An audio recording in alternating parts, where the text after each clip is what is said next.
แม่หมูพอนำเนาะเอาสบายดีเช้าร้อยเป็นแล้วอยู่ดีมีแหงเอาแหละคืออันนั้นตัดผมบ่เห็นนะตังมันหล่นนะเห็นแล้วอย่างไงมันหล่นเราจะตัดใช่บ่เห็นนะเออนี่คือค่อยนี่ตัดอันนี้ค่อยไม่ได้ตัดแม่ค่อยจนเจ้าก็มาเจ้าไปนี่แม่ค่อยแต่ตัดออก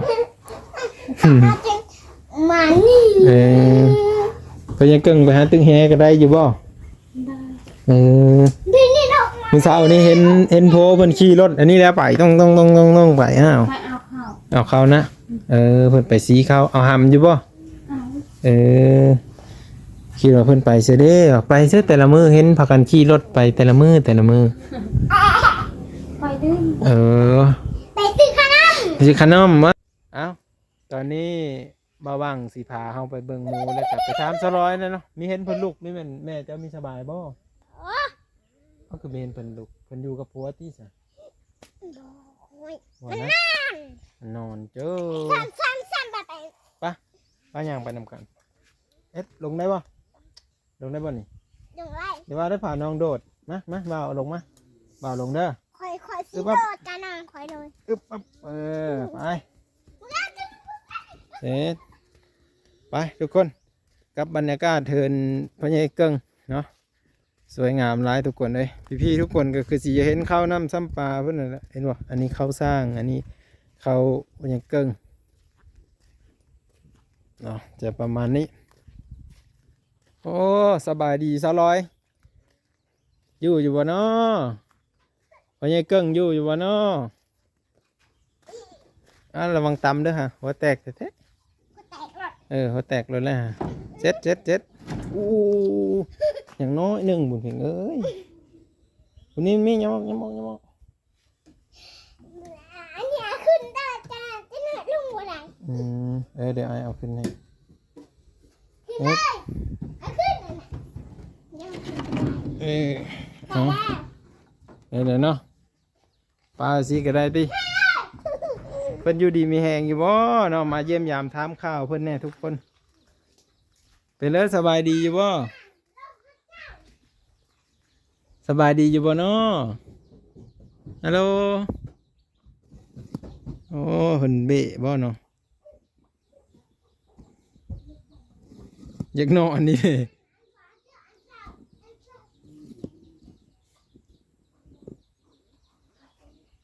โย่เพิ่นเบะเนาะเบะก็คือว่านอนนั่นแหละภาษาจะเรียกว่าภาษาเป็นภาษาสวยบ่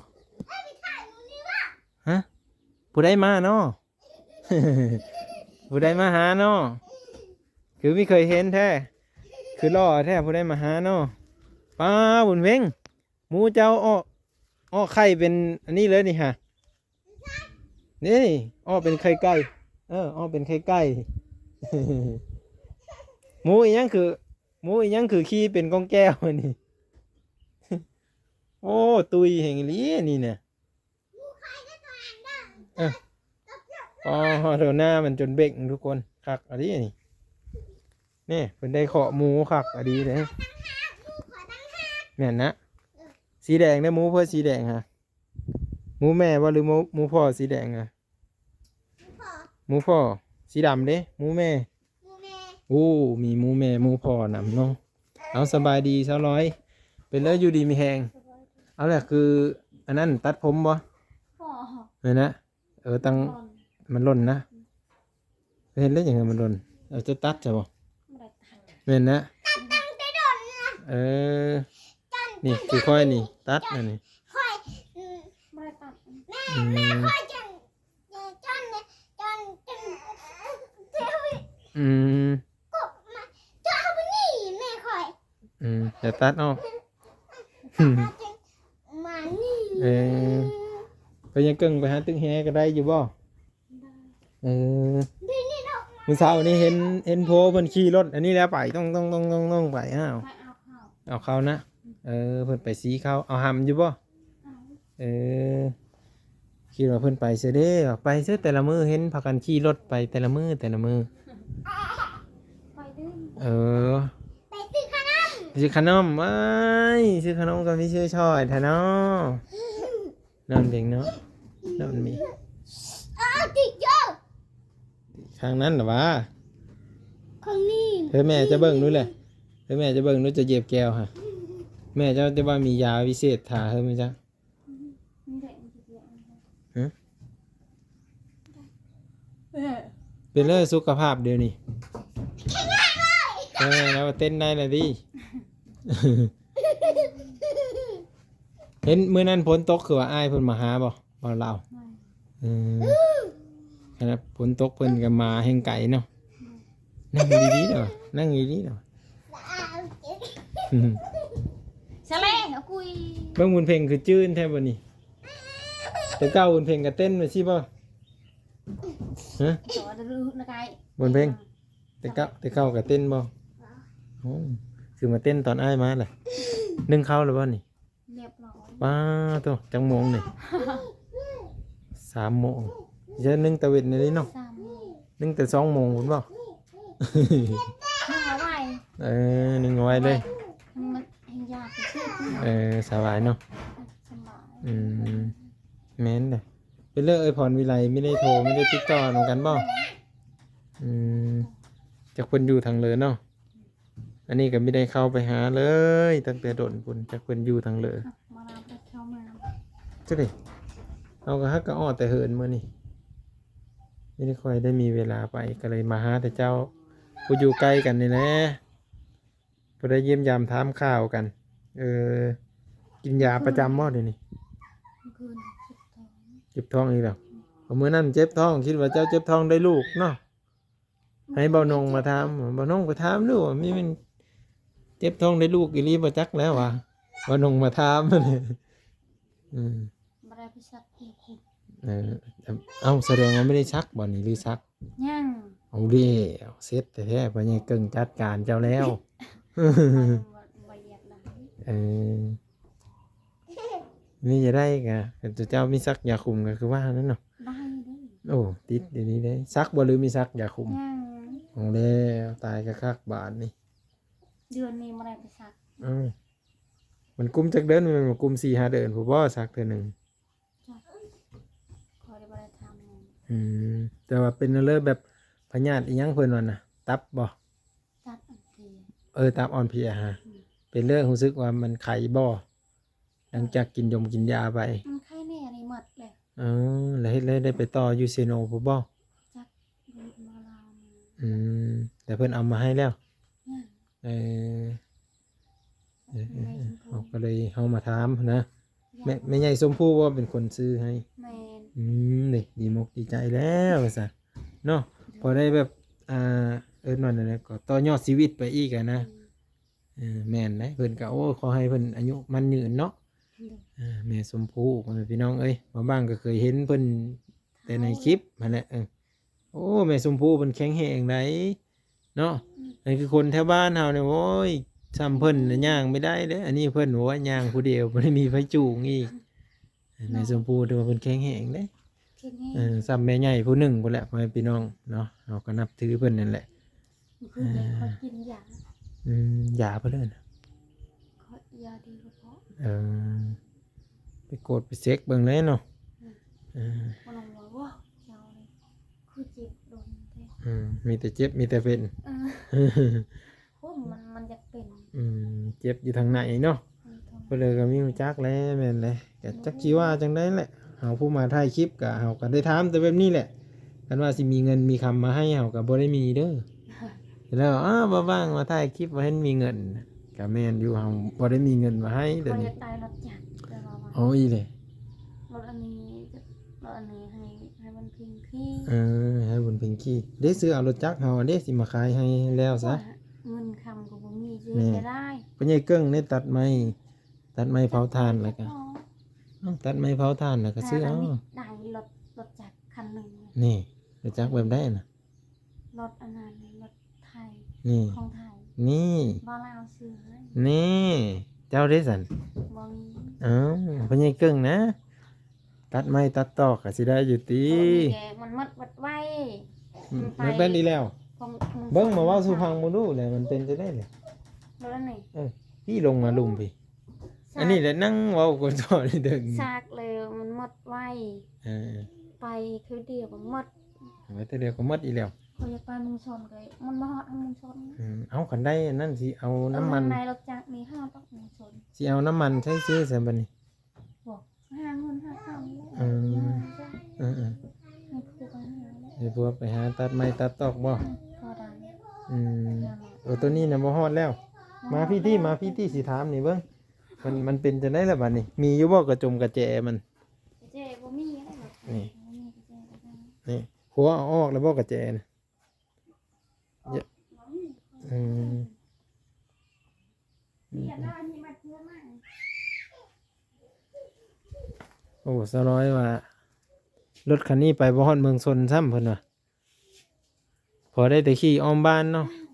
ไปก็อารมณ์ตอนนั้นไปคืออันนั้น อื กิน ม น่ะหมดเลย หมดเลย เรียบร้อย เรียบร้อยเลยเนาะโอ้ เรียบจากในห้องเลย แม่นเลยเอาขึ้นนั่งมึงด้วยขึ้นนั่งนี่ก็ได้เดี๋ยวหาสิถามนี่เอ แล้ว อ มีก็ไปแถวนี้ เออ ไปแถวนี้ ไปเลาะเบิ่งแถวนี้สิซื้อแต่ว่ามันก็ใช้ดีอยู่บ่จังมือจังได้ซากเทื่อหนึง ซากโดด มือหนึงซากเทื่อ ซาก 3เทื่อซาก ซี 4เทื่อซากหน่วยไปสิซากไปลึกแท้ อยากได้รถหลายรถ เห็นแล้วรถหุ่นใดพุ่น รถจักร โอ้ยจะว่าอยากได้รถหุ่นใดใช่รถตาย ไป เด้ ยังไม่มีเงิน เนาะขึ้นครับขึ้นเพนเลยคือมีเห็นเจ้าขี่เลยเดี๋ยวนี้ เพราะเขาไม่ได้ขี่รถเลยนะ เอ้า จักรครับ นี่อยากขี่อยู่ ครับรู้จักครับเป็นใช่บ่ เป็นหรอวะ โอ้มันแหงได้บิดบัดหนึงสตาร์ทเลยได้ อยู่ใช่กับเจ๊ในมันเพลงฮะ แม่นพัวเอาไว้แต่บ่ กับเจ๊เล่นไม่ได้แล้วกับเจ๊รถนั่นน่ะเออเตอร์ขายกันนะ ยันเราบ่ให้ลิ้นมาจังเนาะรถถีบบ่เออโอ้ใส่รถอันนี้แม่นได้ซากตลอด เจ็บมือ ไปซากเด้ไปซากอยู่ไสบัดนี้ ข้าวอีก อ๋อซากอยู่เฮือนลุงคือเก่าอยู่น้ำสร้างเด้บ่ได้ซากนะ ซ่า เถือกระซากอยู่นี่แต่ยังว่าคือเป็นอะไรนั่นน่ะบิดด้วยฮะสิแหล้วรถเบอร์ซี่มันใส่บ่ได้โดนดอกนี่มันแตกมาแล้วนี่เนาะอันนี้แบตมันตีนี่ฮะ แบด นี่มันฮักเด้มันมี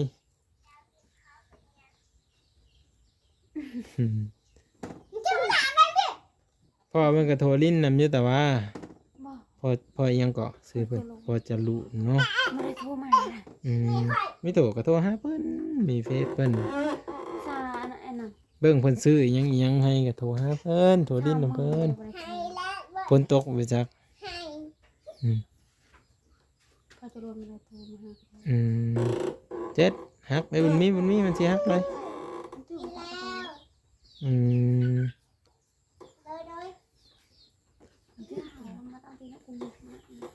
อันนี้คือมาสอบถามเพิ่นเนาะหลังจากที่ใช้รถไฟฟ้าไป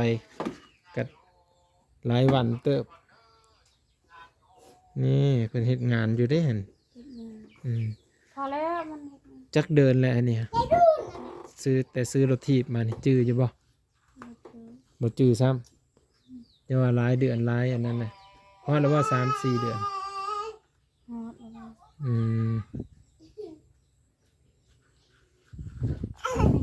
ลายรถของไทย เห็นได้จะยังฮู้จักว่าได้รถของไผ มองหายคน บ่หนงให้เบิ่งนี่เพิ่นแล้วซื้อให้เพิ่นฮู้จักอยู่บ่ บ้าเล่า บ่แล้วเพิ่นก็ต้องมีผู้ใหญ่ใจดีแล้วซื้อให้ คือว่านงเลย นายรถคัน เจ้าก็ได้เลยนี่ได้ฮอดรถไผผ้าบ่คือหมู่เลย น้ำมันบ่ต้องใช้แต่ซากไผบ่ต้องเปลืองเงินซื้อน้ำมันอีก เจ้าและแห่งพิเศษกว่าหมู่โอ้ซ้ำเทวดาเลยนะนี่รถไผผ้าเสียงก็บ่มี มดบ้านเฮานี่บ่ได้มีเด้สร้อยเอ้ยมีแต่เจ้าผู้เดียวได้รถไฟฟ้าเนาะ เออพามันเปลือง ฮะ ซักเองมันช่าง อืมมันเปลือง เสียเงินเสียคำอีกนะพู อืม หายใส่เงินนะดุซากบ่ เอาซื้อน้ำมันได้ซะ น้ำมันไปรับเอาก็ได้ รับเอาไปรับอยู่ซ้าย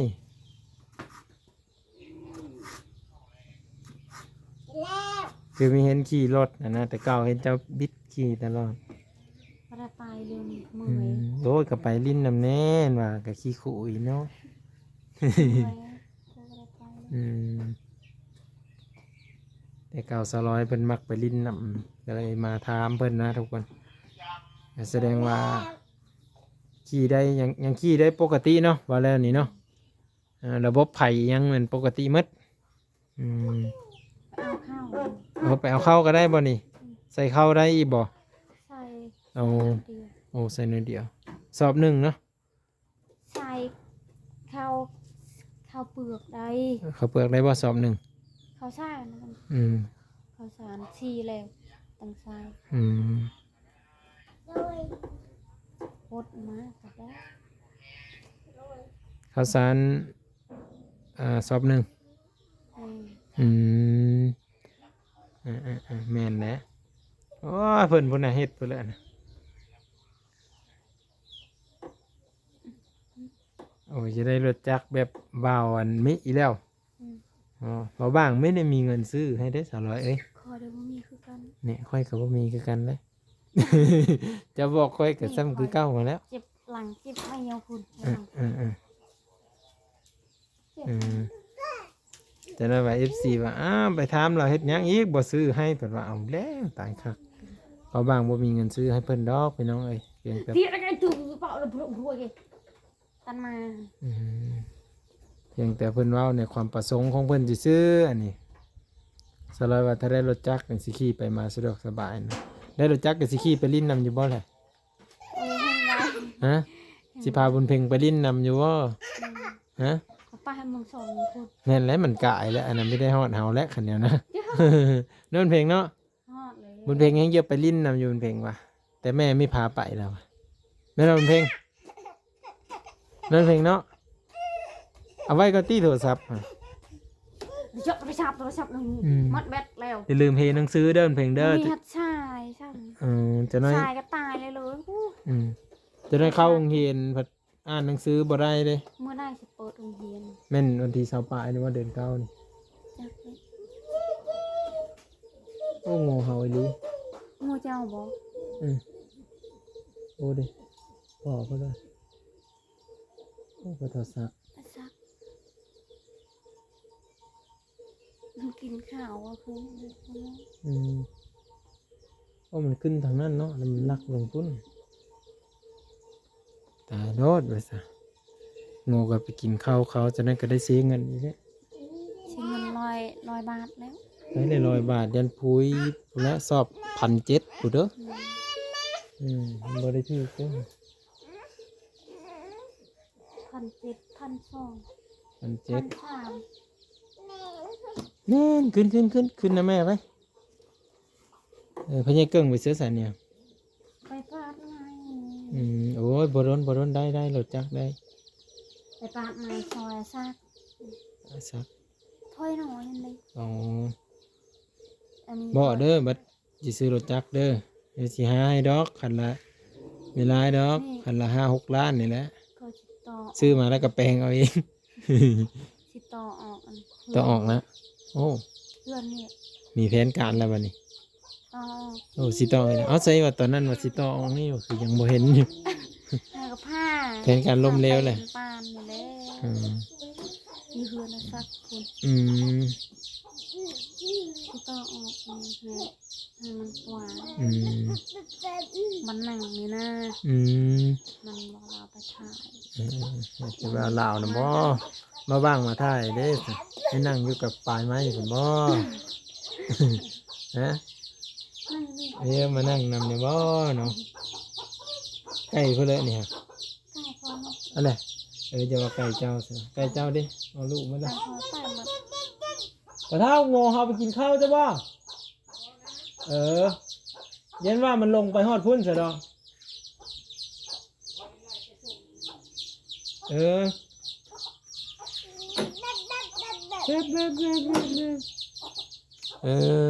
เนาะ คอยอยากกินมะกะทิ เอาเลยไปเอาที่อยู่เหินนะร้าย มันก็ไม่อยากไป เอา มันทำเลย อืม มาใหม่อีก อืม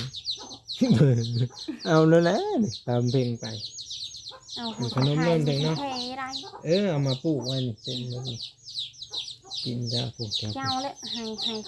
เอาเฮ้ยไม่เนี่ยเดี๋ยวเอาไปรถสิเอามาเฮ้ยคะแนนจะปลูกไว้พุ่นเดียวพุ่นเต็มหมด จะปลูกยา ฮะ พูดอยู่ข้างใน นี่ปลูกเต็มนี่แกมโฮนี่ค่ะ คอยสิเฮ็ดอันนั้นเฮ็ดรัว เต็มหมดเลยได้เพื่อเลยนะ คอยกินลายหน่อย ได้เพื่อนน่ะ คอยสังคายนะ ลุกเนี่ยดิอืม อยู่แบบนั้นพุ่นแม่ คนต่างกันบอก พี่สายเจ็บ เลือด เด็ก อะไรเนี่ย ว่าแม่มาตำโง่เขาแล้วไม่จักเลย จักเม็ดฮะ เพิ่มปวนกัน บอกเลือดเอาอะไรอะไรหัวเลือดฉายเอาจะไปชี้ไปบนในทางฮะ มีคือเลือดโง่บ่คือเลือดคน คอยก็ เห็นบ่หอยรถจ้ะ อยากคอยก็ประเด็นเบิ่ง สร้างเป็นเนาะ ว่ารถอาจจะว่าใครงงๆนั่นงง ฮะ อันนั้นงงก็บานน่ะเลยที 2 คนขี่ไปกี่นึงกันบ่ อืม บ่แต่ว่ามีเห็นเขาจอดอยู่หั่นนะเห็นแต่เขาขี่มาผ่านไปเลย เสียงงงมันหันได้เบ็ด รถจักร ว่ามันสิไปยืนแทงกันอยู่หั่นบ่ ยืนแทงกันแต่พามันไปห้องหมอ เดี๋ยว บ่ ไปเบิ่งนู่นหอยนะอันเลือดนะเอ้า อยู่บนทางโค้งนี่ป่ะ นั่นอะไรหัวอะไรเลือดยังไงเต็ม พาเรื่องได้หน่อย ฮะ พาเรื่อง มือนี้บ่อันนั้นแกใหม่ทางใหม่แก ตะเลิงค่ะเพิ่มตะเลิงค่ะดิ แล้วมันมาตอนขับไง เพิ่ม คอยไล่หัวเมื่อแล้วก็ เลิกกัน เลิกเวทนะเนาะค่ำเลยทุกคนเลยจะได้เขาก็สิไล่โง่ไล่อันนี้เขาคอเขาอันนี้คือกันเนาะบุญเพ่งไปเอาขนมมาเอาขนม กึ่งมาใช่ ไปไปเลยแล้วบุญเพ่งมีไปซ้ำมื้อหน้าก่อนที่เฮามาได้สิถือ อย่า มา ไปเบิ่งเราเลือดปลาลายขนาดเดียว อืม นี่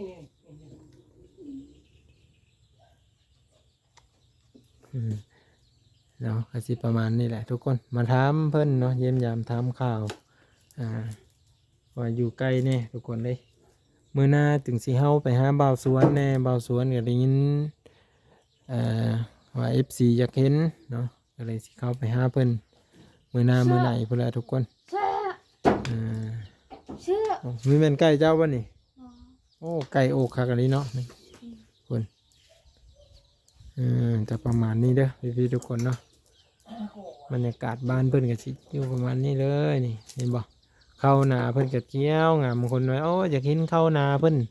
นี่อันนี้คือเข้าเพิ่นน่ะนี่ใส่ปุ๋ยเนี่ยเพิ่นว่าใส่ปุ๋ยแล้วก็โอ้มันเริ่มงามขึ้นเลยเนี่ยนี่อันนาเพิ่นใครอยู่ดอกนาใกล้บ้านงามดีอยู่ดอกทุกคนอันมีปุ๋ยพุ่นขี้งกขี้ควายใส่นี่โอ้เฮงคักเลยนี่กระสีงามก็เข้าบ้างอยู่ร้ายเติบทุกคน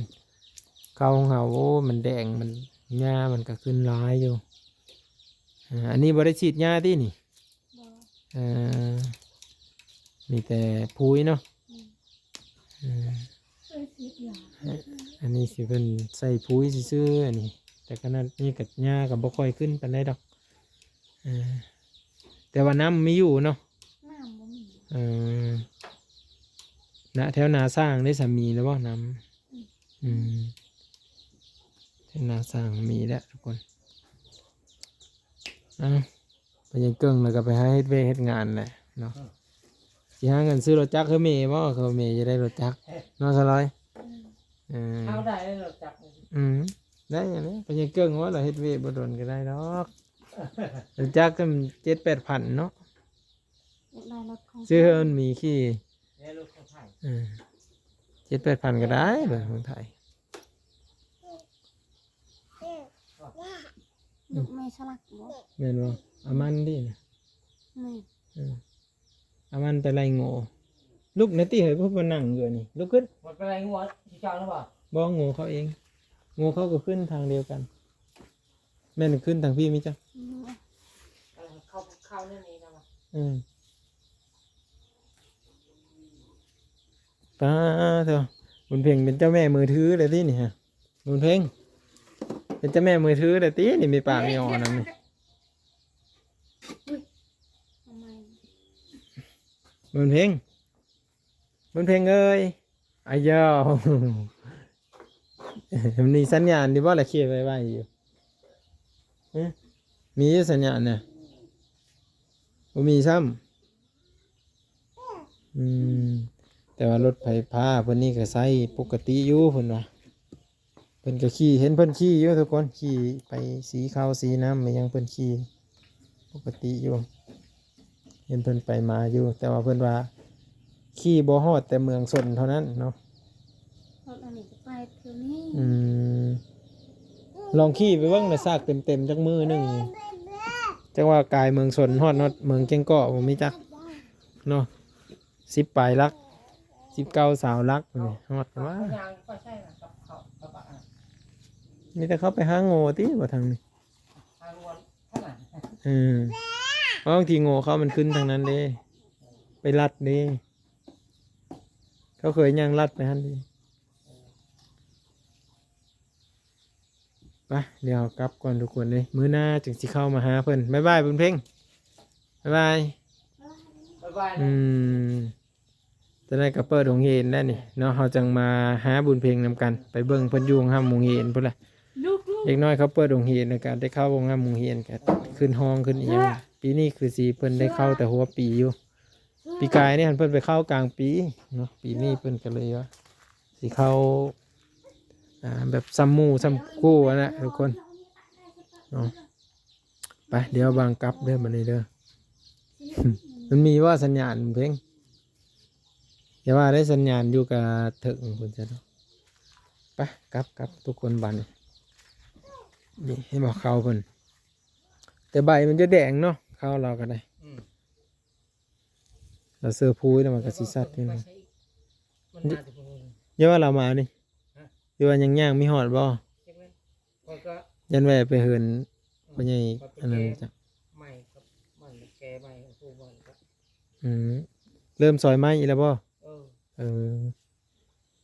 ซอยใหม่เฮ็ดเงินเองคิดเทียงเอง แต่ว่าไม้คนอื่นยังไม่ทันได้รับบ่ยันว่ารับซอยไม้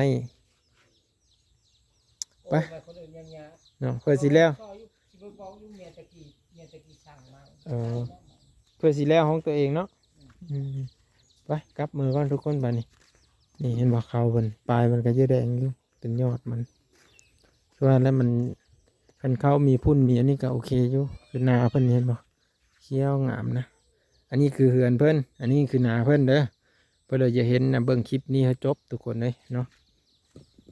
ไปเดี๋ยวเราก็กลับก่อนละกะฝากไว้พี่น้อง FC ทุกคนทุกท่านกดติดตามและให้กำลังใจมาบ้างเด้อเดี๋ยวบางสิเฮามาหาเพิ่นอีกในมื้อต่อไปเนาะกลับก่อนพี่น้องขอบพระคุณเบิดทุกคนที่มาให้กำลังใจและติดตามเด้อเนาะมาบ้างกะบ่มีหยังต่อบุญแทนคุณ FC เนาะมีแต่คำอวยพรให้อยู่ดีมีแห่งทุกคนเนาะไปมาบ้างกลับแล้วบ้านนี้